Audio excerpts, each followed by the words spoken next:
नमस्कार दोस्तों, हमारे चैनल पढ़ाई पोर्टल पर आपका हार्दिक स्वागत है। इंडिया में आज 6 नवंबर 2024 बुधवार है और अमेरिका में 5 नवंबर 2024 मंगलवार है। और आज अमेरिका में राष्ट्रपति का चुनाव हुआ है और राष्ट्रपति के चुनाव की जो सूचना अभी तक मिली है उसके हिसाब से डोनाल्ड ट्रंप अमेरिका के अगले राष्ट्रपति बनने वाले हैं। और साथ ही दोस्तों, भारतीय मूल की कमला हैरिस इस चुनाव में पिछड़ गई है। दोस्तों, अमेरिका दुनिया का एक सबसे बड़ा, सबसे शक्तिशाली देश है। अमेरिका में राष्ट्रपति का चुनाव किस प्रकार से होता है, आज जो वोट पड़े हैं क्या यही फाइनल वोटिंग है, क्या इसके बाद कुछ भी नहीं है, क्या इसी से डिसाइड हो गया है कि अमेरिका का राष्ट्रपति डोनाल्ड ट्रंप बन चुका है, या फिर आगे कुछ और प्रक्रिया है। और अमेरिका में शासन व्यवस्था किस प्रकार से चलती है, कैसी वहाँ की शासन व्यवस्था है, वहाँ की कैबिनेट कैसी है, वहाँ की विधायिका का गठन किस प्रकार से होता है, भारत की विधायिका और कैबिनेट से वहाँ की विधायिका और कैबिनेट किस प्रकार से भिन्न है, किस प्रकार से अलग है, इन सारे प्रश्नों का उत्तर आज हम इस वीडियो में जानने वाले हैं। तो दोस्तों, बने रहिए हमारे साथ। आज हम अमेरिका के राष्ट्रपति चुनाव और अमेरिका की सरकार की कार्यप्रणाली के बारे में विस्तार से हम जानेंगे। किस प्रकार से वहां पर राष्ट्रपति का चुनाव होता है, किस प्रकार से वहां पर सरकार चलती है। तो दोस्तों, चलते स्टार्ट करते हैं।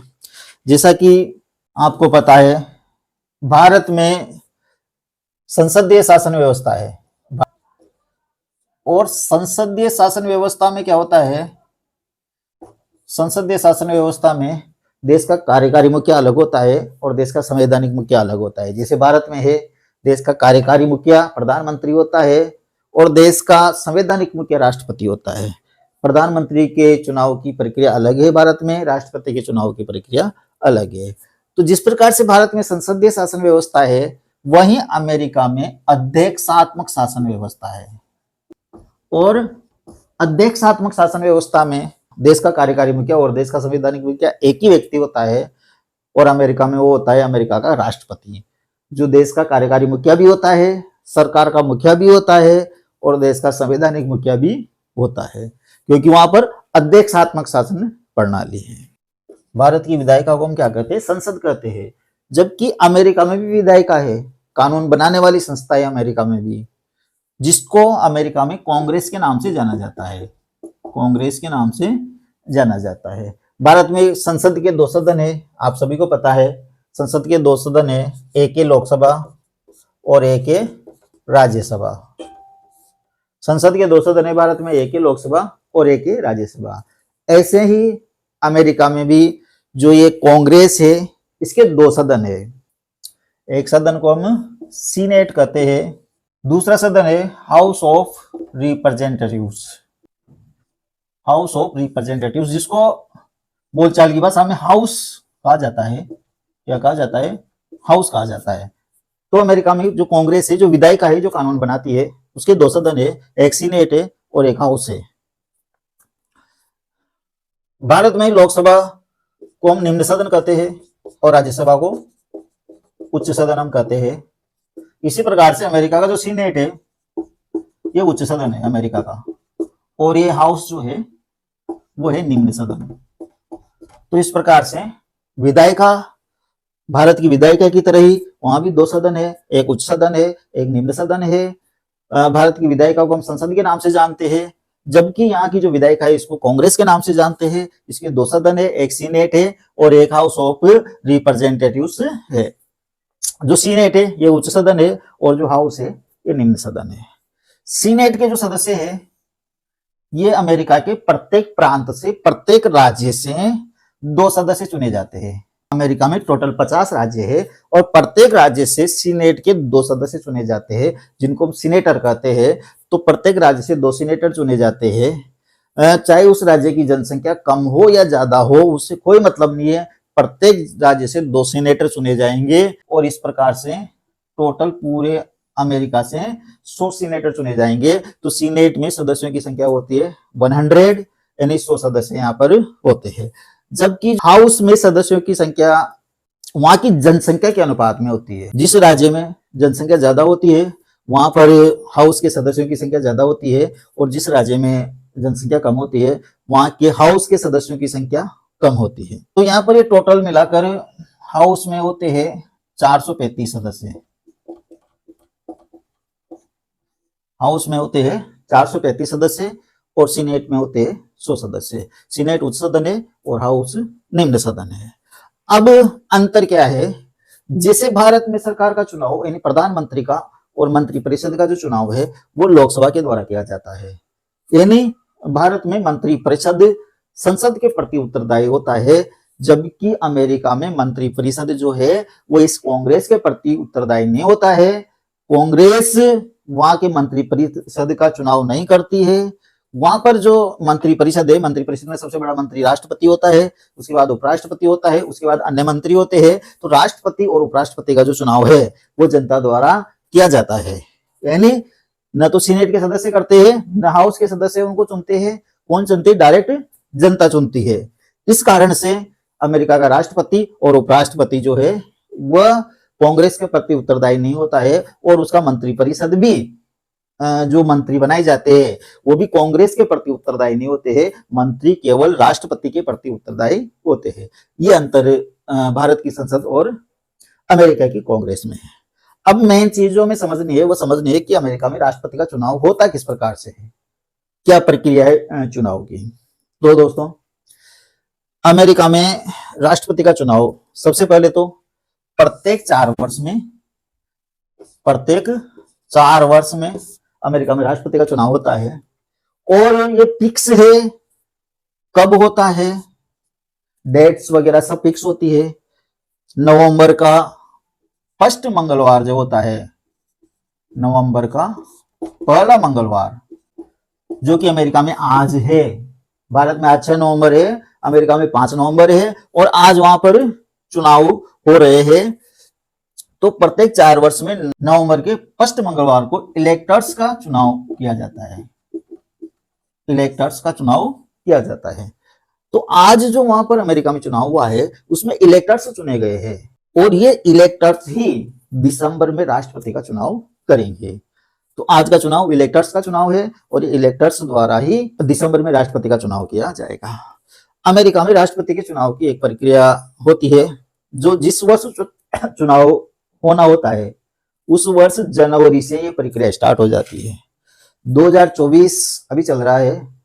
शपथ ग्रहण राष्ट्रपति जो अब राष्ट्रपति बनेगा, दिसंबर में राष्ट्रपति के लिए वोट डाले जाएंगे और जनवरी में उनकी गिनती होगी और जनवरी में कांग्रेस द्वारा, वहां की जो कांग्रेस है, दोनों सदन मिलकर उन इलेक्टर्स के वोटों की गिनती करेंगे और उसके बाद जनवरी में राष्ट्रपति की आधिकारिक घोषणा की जाएगी और 20 जनवरी को राष्ट्रपति को शपथ दी जाएगी। हर बार वही 20 जनवरी फिक्स है। इसके बाद 4 साल बाद फिर 20 जनवरी जब आएगी तब नए राष्ट्रपति को शपथ ग्रहण करवाया जाएगा। अब ये प्रक्रिया कहां से स्टार्ट हो गई? जनवरी 2024 से प्रक्रिया स्टार्ट हो गई और जनवरी 2025 में ये प्रक्रिया कंप्लीट होगी। अब जनवरी 2024 से क्या प्रक्रिया स्टार्ट होती है? सबसे पहला चरण अमेरिका में राष्ट्रपति चुनाव का होता है कि अमेरिका में 2 बड़ी पार्टियां हैं, एक तो है डेमोक्रेटिक पार्टी और दूसरी है रिपब्लिक पार्टी। 2 बड़ी पार्टियां हैं। तो सबसे पहला काम तो ये होता है कि प्रत्येक पार्टी राष्ट्रपति के लिए उम्मीदवार तय करती है, लेकिन जैसे भारत में उम्मीदवार तय किए जाते हैं ऐसे पार्टियां खुद अपनी मन मर्जी से वहां पर उम्मीदवार तय नहीं करती।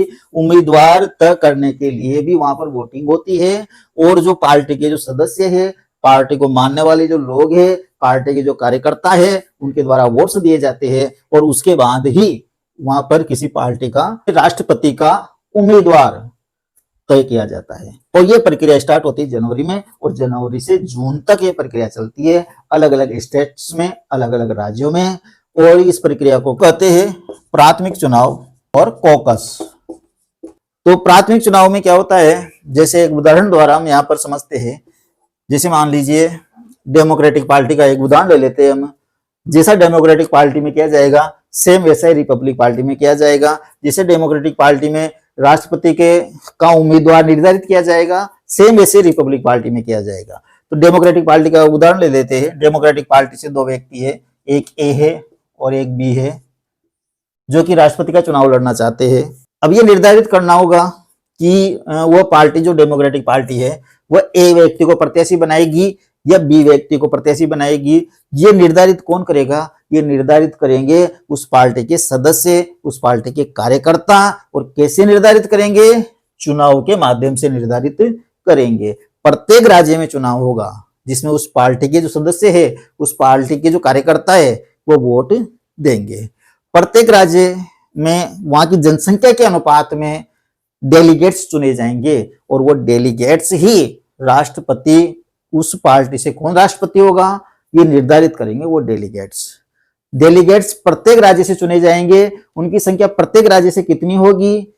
उस राज्य की जनसंख्या के अनुपात में होगी। जहां की जनसंख्या ज्यादा है वहां पर ज्यादा डेलीगेट्स चुने जाएंगे, जहां जनसंख्या कम है वहां से कम डेलीगेट्स चुने जाएंगे। डेलीगेट्स के चुनाव की प्रक्रिया क्या होती है? अधिकतर राज्यों में, वहां के जो अधिकतर राज्य है, कुछ 2-4 राज्यों को छोड़कर अधिकतर राज्यों में डेलीगेट्स के चुनाव की प्रक्रिया हम इस एग्जाम्पल के द्वारा समझेंगे। जैसे मान लीजिए एक डेमोक्रेटिक पार्टी का ए उम्मीदवार है, दूसरा बी उम्मीदवार है। ये ए उम्मीदवार और इसका जो पैनल है, इसके जो समर्थक है, वो मिलकर किसी राज्य में, जैसे मान लो कोई एक राज्य है, वहां पर टोटल 30 डेलीगेट्स चुने जाने हैं। वहां पर कितने डेलीगेट्स चुने जाने हैं? 30 डेलीगेट्स चुने जाने हैं। तो ये 30 व्यक्तियों का नाम का एक पैनल बनाएगा। कितने व्यक्तियों के नाम का? 30 व्यक्तियों के नाम का एक पैनल बनाएगा। ऐसे ही जो बी उम्मीदवार है वह भी उस राज्य से 30 व्यक्तियों के नाम का एक पैनल बनाएगा। फिर होंगे वहां पर चुनाव जिसमें पार्टी के सदस्य भाग लेंगे। मतपत्र जो होगा उसमें ए व्यक्ति का नाम होगा और बी व्यक्ति का नाम होगा।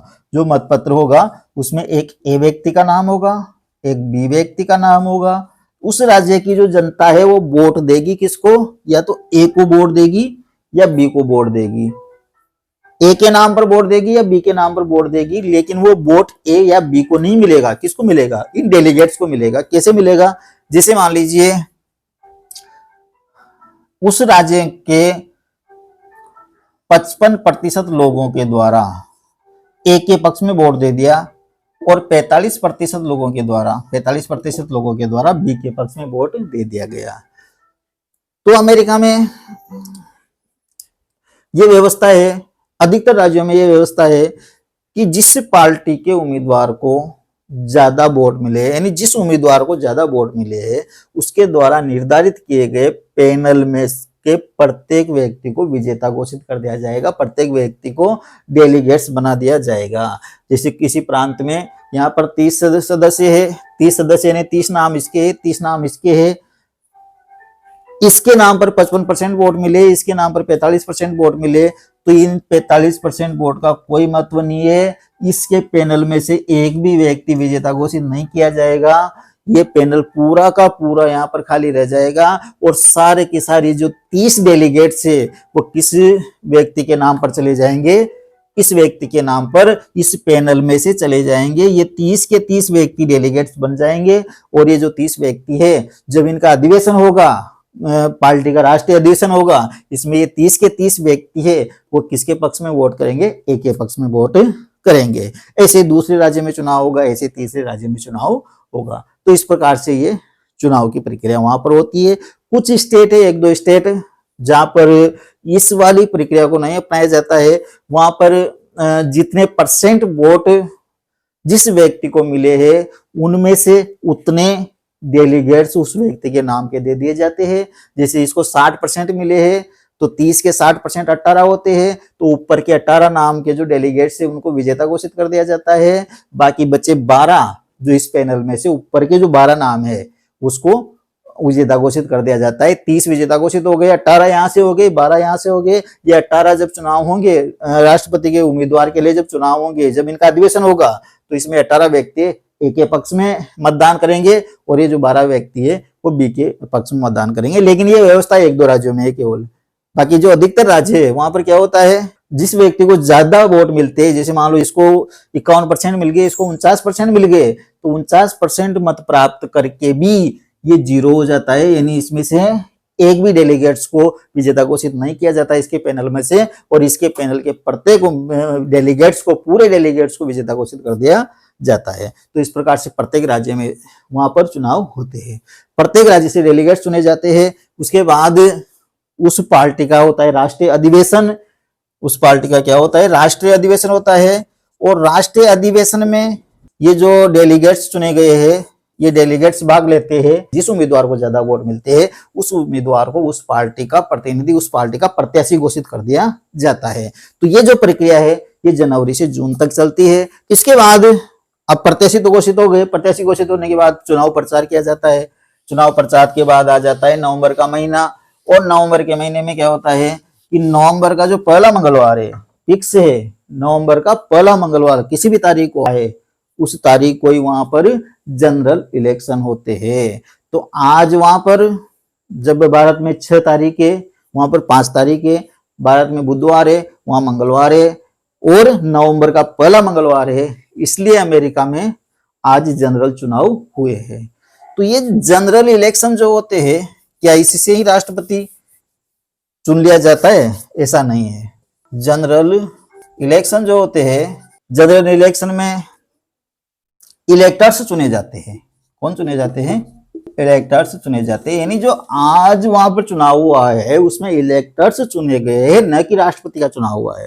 राष्ट्रपति का चुनाव वहां पर दिसंबर में होगा, अभी इलेक्टर्स चुने गए हैं। और ये इलेक्टर्स ही फिर राष्ट्रपति का चुनाव करते हैं। इलेक्टर्स के द्वारा ही राष्ट्रपति चुना जाता है। तो ये इलेक्टर्स का चुनाव बहुत महत्वपूर्ण होता है और इसी से डिसाइड हो जाता है कि कौन वहां का राष्ट्रपति बनेगा। तो ये इलेक्टर्स का चुनाव किस प्रकार से होता है? इलेक्टर्स का जो चुनाव है वो प्रत्येक राज्य से होता है और प्रत्येक राज्य से सीटें निर्धारित होती है वहां की जनसंख्या के अनुपात में। सबसे ज्यादा जो इलेक्टर्स है वो कैलिफोर्निया प्रांत से चुने जाते हैं। सबसे बड़ा प्रांत अमेरिका का कैलिफोर्निया है। सबसे ज्यादा जो इलेक्टर्स है वो कैलिफोर्निया से चुने जाते हैं, 55 इलेक्टर्स। और सबसे कम न्यूनतम 3 इलेक्टर्स तो प्रत्येक राज्य से चुने जाते हैं। इलेक्टर्स चुनने की जो पद्धति है वो भी जिस प्रकार से हमने डेलीगेट चुने थे लगभग उससे मिलती जुलती है। यहाँ पर winner takes all, winner takes all नियम का पालन किया जाता है। और इस नियम के तहत जैसा कि हमने डेलीगेट चुना था उसी प्रकार का ये नियम है। जैसे हम कैलिफोर्निया का उदाहरण लेते हैं, कैलिफोर्निया में टोटल 55 इलेक्टर्स चुने जाएंगे। तो 55 इलेक्टर्स चुने जाएंगे तो एक डेमोक्रेटिक पार्टी और दूसरी रिपब्लिक पार्टी है। डेमोक्रेटिक पार्टी है ये अपना एक पैनल उतारेगी, पूरा इलेक्टर्स का पूरा पैनल उतारेगी। कैलिफोर्निया में से 55 इलेक्टर्स चुने जाएंगे तो डेमोक्रेटिक पार्टी का जो पैनल होगा उसमें होंगे टोटल 55 नाम और रिपब्लिक पार्टी का जो पैनल होगा उसमें भी होंगे टोटल 55 नाम। अब यदि डेमोक्रेटिक पार्टी का जो उम्मीदवार है इसको 51% वोट मिल जाते हैं, 51% वोट मिल जाते हैं, और इसको अगर 49% वोट मिलते हैं, क्योंकि जो मतपत्र होगा, मतपत्र में क्या क्या चीजें लिखी होगी, मतपत्र में डेमोक्रेटिक पार्टी के उम्मीदवार का नाम लिखा होगा, डेमोक्रेटिक पार्टी का नाम लिखा होगा और साथ ही पार्टी का निशान होगा। डेमोक्रेटिक पार्टी का निशान वहां पर गधा है और रिपब्लिक पार्टी का निशान वहां पर हाथी है। तो ये मतपत्र में 2 नाम होंगे, एक डेमोक्रेटिक पार्टी का प्रत्याशी का नाम होगा, दूसरा रिपब्लिक पार्टी के प्रत्याशी का नाम होगा। वहां की जो जनता है, कैलिफोर्निया की जो जनता है वो वोट देगी या तो इस डेमोक्रेटिक पार्टी के प्रत्याशी को के नाम पर या रिपब्लिक पार्टी के प्रत्याशी के नाम पर। लेकिन जो वोट है वो न तो डेमोक्रेटिक पार्टी के प्रत्याशी को मिल रहे, न रिपब्लिक पार्टी के प्रत्याशी को मिल रहे। किसको मिल रहे हैं? ये जो 55 नाम का पैनल है इसको मिल रहे हैं। तो अगर मान लो 51% वोट इस पार्टी के नाम पर वहां की जनता दे देती है तो इसका मतलब है जो ये 55 नाम डेमोक्रेटिक पार्टी ने डिसाइड किए हैं इन 55 को इलेक्टर्स घोषित कर दिया जाता है, विनर घोषित कर दिया जाता है। तो कैलिफोर्निया से 55 इलेक्टर्स कौन सी पार्टी के हो गए? सारे के सारे डेमोक्रेटिक पार्टी के हो गए। और ये सारे टोटल 55 वोट किसको जाएंगे? राष्ट्रपति के चुनाव में, जो दिसंबर में राष्ट्रपति का चुनाव होगा उसमें ये पूरे 55 वोट किसके नाम पर जाएंगे? डेमोक्रेटिक पार्टी के नाम पर जाएंगे, डेमोक्रेटिक पार्टी के उम्मीदवार के नाम पर जाएंगे। ऐसे अगर दूसरे स्टेट की बात करें जहां पर मान लीजिए कि उस स्टेट में 40 इलेक्टर्स चुने जाने हैं और वहां पर रिपब्लिक पार्टी को अगर मान लो 55% वोट मिलते हैं और यहाँ पर 45% डेमोक्रेटिक पार्टी को मिलते हैं, तो रिपब्लिक पार्टी के जो जितने 40 सदस्य हैं उनको विनर घोषित कर दिया जाता है, उनको इलेक्टर्स घोषित कर दिया जाता है। तो इस प्रकार से प्रत्येक प्रांत से इलेक्टर्स का चुनाव होता है, इलेक्टर्स चुने जाते हैं और उसके बाद दिसंबर के महीने में, उसके बाद आता है दिसंबर का महीना और दिसंबर के महीने में इन इलेक्टर्स के द्वारा ही राष्ट्रपति का चुनाव किया जाता है। ये इलेक्टर्स जिस पार्टी के नाम पर वो इलेक्टर्स चुने गए हैं, जिस पार्टी के नाम पर उनको वोट मिले हैं, उसी पार्टी के प्रत्याशी को वो वोट देने के लिए बाउंडेड होते हैं। वहां पर बाइंडिंग इलेक्टर्स लॉ के तहत जो इलेक्टर्स जिस पार्टी के नाम पर चुनाव जीता है उसी पार्टी के सदस्यों को वोट देने के लिए बाउंडेड है, किसी दूसरी पार्टी के सदस्यों को वोट नहीं दे सकता। तो वहां पर जो 50 प्रांत है, उन 50 प्रांतों में से 33 प्रांतों में ये कानून बना हुआ है, ये नियम बना हुआ है कि 33 प्रांतों के जो इलेक्टर्स है वो क्रॉस वोटिंग नहीं कर सकते, दूसरी पार्टी के व्यक्ति को वोट नहीं दे सकते। कानून बना हुआ है, नहीं दे सकते मतलब नहीं दे सकते। बाकी बचे 17 स्टेट, इन 17 स्टेट में ऐसा कोई कानून बना हुआ नहीं है, ऐसा कोई बाइंडिंग कानून बना हुआ नहीं है। और बाइंडिंग कानून बना हुआ नहीं है तो इसका मतलब ये 17 स्टेट के जो इलेक्टर्स है वो क्रॉस वोटिंग भी कर सकते हैं। जीते तो डेमोक्रेटिक पार्टी के नाम पर है, लेकिन वो रिपब्लिक पार्टी को भी वोट कर सकते हैं, उसको भी वोट दे सकते हैं। लेकिन ऐसा होता नहीं है क्योंकि जो ये इलेक्टर्स है ये उस पार्टी के विश्वसनीय कार्यकर्ता होते हैं और इस प्रकार से पार्टी के साथ धोखा नहीं करते हैं। फिर भी संभावना है कि ये जो 17 स्टेट के इलेक्टर्स है वो गेम चेंजर हो सकते हैं, गेम को बदल सकते हैं, जो जीत रहा है उसको हरा सकते हैं, जो हार रहा है उसको जिता सकते हैं। और ये जो काम है वो होता है दिसंबर में। इसका मतलब जो आज जो वोटिंग हुई है इसमें डोनाल्ड ट्रंप आगे है, जो मैजिक फिगर है 270, वो 270 वोट वो प्राप्त कर रहे हैं। ऐसी सूचना में मिली है कि 270 वोट्स वो प्राप्त कर लेंगे। लेकिन जो वास्तविक चुनाव है वो दिसंबर में होंगे। दिसंबर में जो चुनाव होंगे, दिसंबर के चुनाव की गिनती जनवरी में होगी, जनवरी के शुरुआत में ही उनकी गिनती होती है। और जो इलेक्टर्स द्वारा जो वोट दिए जाते हैं राष्ट्रपति के पद के उम्मीदवार को, वहां पर राष्ट्रपति के पद के उम्मीदवार के साथ साथ उपराष्ट्रपति, जो कि प्रत्येक पार्टी ने एक उपराष्ट्रपति का उम्मीदवार भी घोषित किया था, तो राष्ट्रपति के साथ साथ उपराष्ट्रपति को भी वो वोट मिल जाते हैं।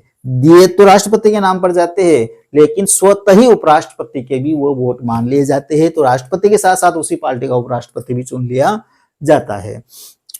जनवरी में वोटों की गिनती होती है, कांग्रेस इनकी गिनती करती है और उसके बाद जनवरी में गिनती के बाद राष्ट्रपति की अधिकारी घोषणा कर देती है और उसके बाद 20 जनवरी को राष्ट्रपति का शपथ ग्रहण समारोह होता है जिसमें नया राष्ट्रपति शपथ ग्रहण कर लेता है। तो इस प्रकार से ये व्यवस्था है अमेरिका में, इस प्रकार से राष्ट्रपति का चुनाव किया जाता है। तो दोस्तों, अगर आपको वीडियो पसंद आया हो तो वीडियो को लाइक कीजिए और चैनल को सब्सक्राइब कीजिए। मिलते हैं नेक्स्ट वीडियो में, तब तक के लिए जय हिंद।